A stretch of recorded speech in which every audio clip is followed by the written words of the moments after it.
Jaga pendengaran kita.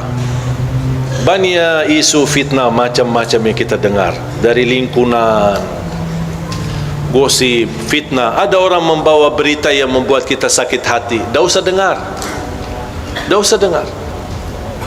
Orang mukmin bersikap, kalau berita yang mau didengar itu baik, lanjut. Kalau tidak baik, mohon bilang sama yang membawa berita, diam.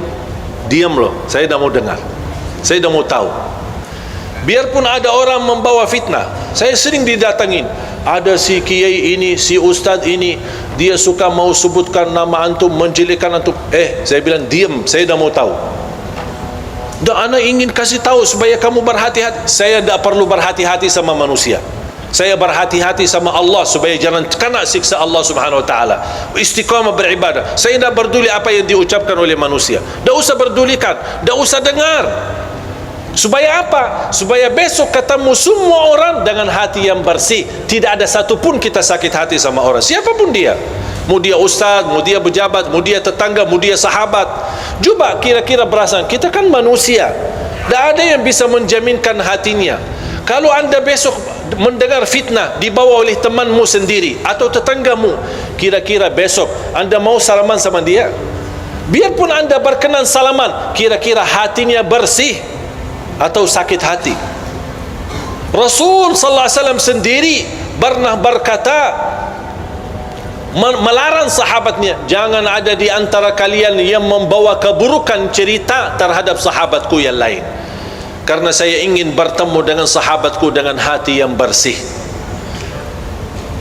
Kalau si fulan membawa berita, besok kita sakit hati, ketemu, ini yang kemarin yang suka enak-enak aja nih, baru kenal aja udah langsung berani fitnahin aku. Ini kan bisikan kalbu. Dan itulah salah satu sebab yang terkunci hati kita.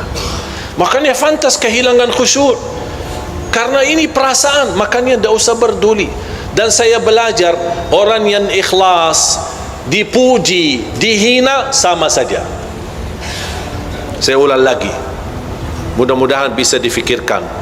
Orang yang ikhlas dipuji, diangkat, diagungkan, dimuliakan, dihina, dicaci maki, sama saja. Dia tidak peduli. Dia tidak peduli nilai manusia. Dia tidak peduli apa kata manusia. Manusia senang, dia tidak peduli. Manusia tidak senang, apa lagi dia tidak peduli. Yang dia pedulikan, Allah senang, Allah suka, Allah ridha, Allah mau, sudah selesai. Kalau kita bisa hidup insya-Allah dengan seperti ini, insya-Allah kita punya hati nurani, akan baik sama semua orang dan selalu berbaik sangka. Jangan kita selalu bertafsir sendiri. Dua orang duduk di sana, mereka bisik apaan ya? Jangan-jangan aku yang pusing kita. Coba kalau kita berduri apa kata orang, wallahi kita yang pusing, bukan mereka. Coba kalau kita lupakan, kita abaikan. Dan saya nasihatkan, sampai ada seorang ibu berkata, alhamdulillah ustaz, saya tidak pernah gosip orang, tidak pernah suka nomor orang, tapi mohon maaf saya suka dengar. Ya sama aja dosanya. Mendengar berita, melihat berita, caci maki, urusan orang, itu dosa semua. Tak usah peduli. Kita punya urusan sendiri.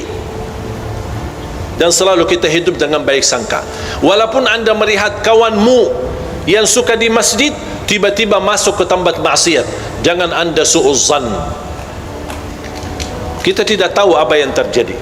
Mungkin dia mencari kawannya, mungkin dia mencari anaknya, yang dia dengar anaknya ada di dalam, langsung wah, ini biasakan yang ceramah selama ini, kok ngapain dia masuk ke situ?